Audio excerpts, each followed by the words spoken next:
when we come to the last few days, in fact, the last few hours of Jesus' life, we meet stories that come in pairs. We have seen about the rich young ruler and Zacchaeus, the issue of wealth and entrance into the kingdom of God. But the next pair of characters is even more difficult to handle. We're talking about two men who were in power. One was the high priest, the highest position in Jewish society at the time. The other one was Pontius Pilate, the Roman prefect, the highest government authority in Judea at the time.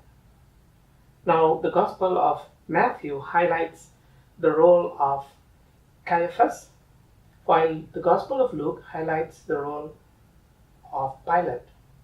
And what we discover about the two men is that they shared something very important in common. But let's backtrack before we get there. Both were rich, both were in power, but more importantly, both had their power at the behest of the Roman emperor.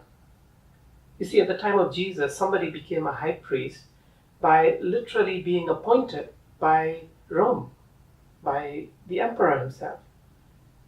The same was the case with the Roman prefect. He was an appointee of the Roman emperor.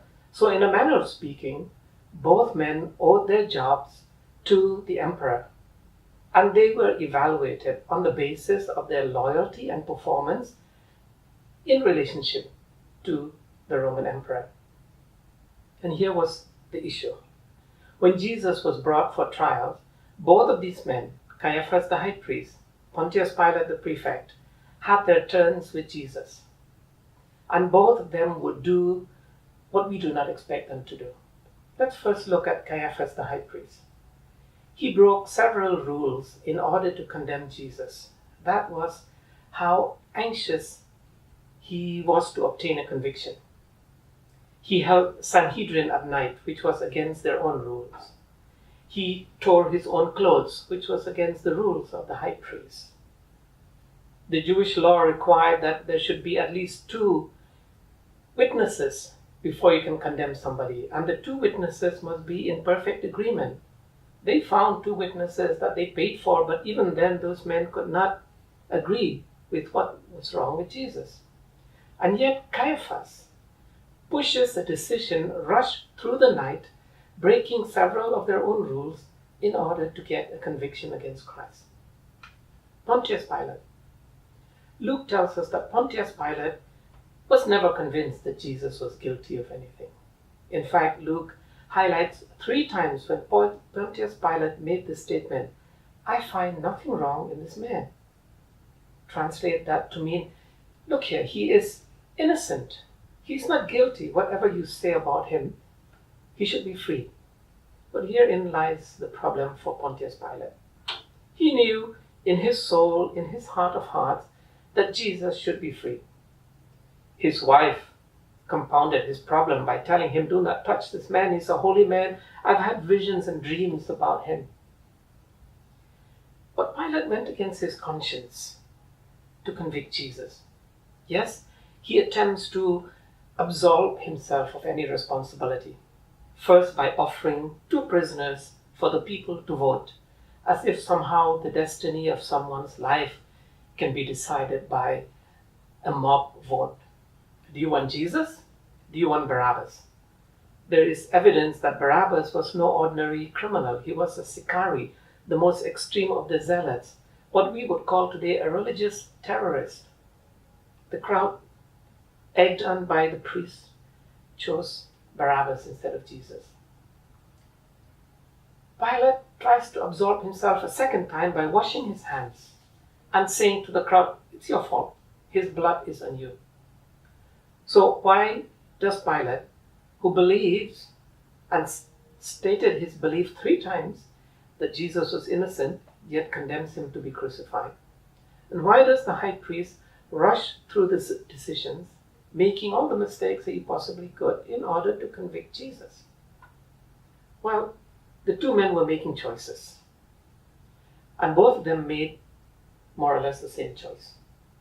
As we said at the beginning, the high priest and the prefect both owed their jobs to the emperor. And Caiaphas played that card against Pilate. He essentially blackmailed Pilate by telling him, if you do not condemn this man, if you do not crucify him, if you release him, you are no friend of Caesar. And Pilate was not about to go that road. You see, both of them knew that their jobs were at the graces of the emperor. But both of them did not realize that their destinies were at the hands of God. And so what did they choose? They chose expediency over conscience.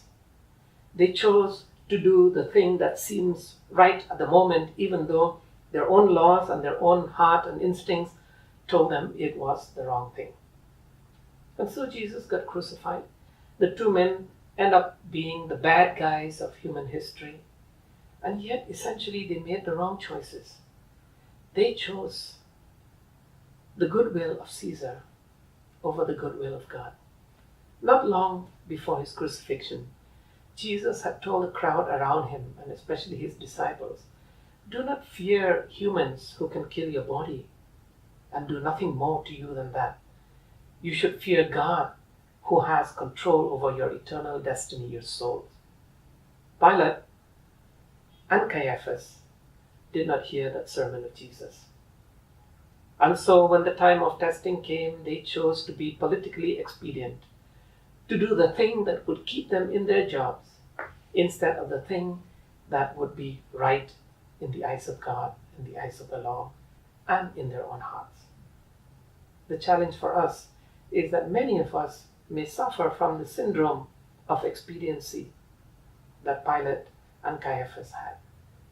Many times we do the wrong things because we think that's the best thing to do at that moment, even though there is that little voice, that little whisper in our ears that says, no, this is not the road, take another one. I do not know where your path lies. I do not know if you are following Caiaphas or Pilate, or if you're listening to the voice of Jesus. Do not fear those who can only kill your body. Fear the one who can destroy your soul. And so here's your choice. To be expedient like Pilate and Caiaphas, or to listen to that conscience, that inner voice that God has given us. Have a good week. God bless.